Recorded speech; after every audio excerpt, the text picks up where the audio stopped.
మీ business ఏదైనా మీ ఊర్లో promotion చేయాలంటే అది సుమన్ టీవీతోనే సాధ్యం. ఇప్పుడే సంప్రదించండి. ఈ పెద్ద మనుషులు కాడికి పోయినా అందరికీ రాగానే మీకు ఎందుకు రాలేదని సమాధానం చెప్తుంది. చివరకు పంచాయతీ తరఫున కానీ సచివాలయం తరఫున కానీ మమ్మల్ని ఎవరు స్పందించి మాకు వచ్చిన నీళ్ళ ఇబ్బందిని ఎవరు పరిష్కరించారు. అందుకు కాబట్టి మేము ఈరోజు మాకు నీళ్లు చేసే మార్గం చేయాలని మేము మిమ్మల్ని అందరినీ కోరుకుంటున్నాం. మాకు గత కొన్ని సంవత్సరాలుగా 7, 8, 9 సంవత్సరాల నుంచి మేము నీళ్ళ కోసం ఏ కష్టాలు పడుతున్నాం.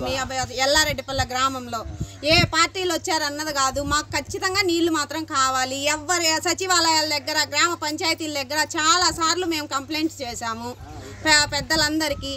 మా నీళ్ళ కష్టాలు మాత్రం ఎవ్వరూ పట్టించుకోవట్లేదు. మేము 5-6 బజార్లు తిరిగి కూడా నీళ్ళు తెచ్చుకుంటున్నాం. నీళ్ళ వాళ్ళ దగ్గరికి పోతే మేమేం చేయాలని మమ్మల్ని అడుగుతున్నారు, ప్రశ్నిస్తున్నారు వాళ్ళు మమ్మల్ని తిరిగి. మాకు ఈ కష్టాలు పోయే మార్గం ఎవరన్నా కానీ మాకు పెద్దోళ్ళు ఖచ్చితంగా చేయాలి. పోతే నీళ్ళు సరే నేను పంపిస్తానని చెప్పి మనిషిని పంపించుండు. ఆయన ఒక 20 పైపులో 30 పైపులో కొనకొచ్చుకోమని చెప్పినాడు. అది మాకు స్తోమత లేక మేము పంచాయతీ ప్రెసిడెంట్ కాడికి పోయి అడిగినాము. అవి మాకు రాలేదు, సచివాలయం కనుక్కోమండు.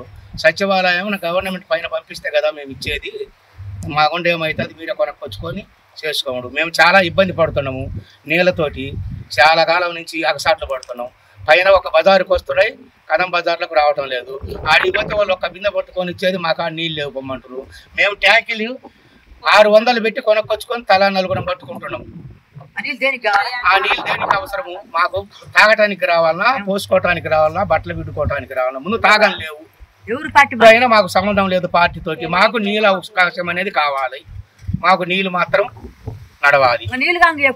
అబ్బాయి నీళ్ళు వదిలే అబ్బాయిని అడిగితే మీరెవరు అడుగుకొని నేనేం చేశాను, నాకు నీళ్ళు అంతవరకు వస్తున్నాయని చెప్తుంటున్నాను. లేకపోతే మేము కొన్నాక కానీ నీళ్ళు దొరకట్లేదు. ఇక్కడ ఎక్కడ చాలా మోటార్లు కూడా లేవు. అందుకని మాకు నీళ్ళు ఎవరైనా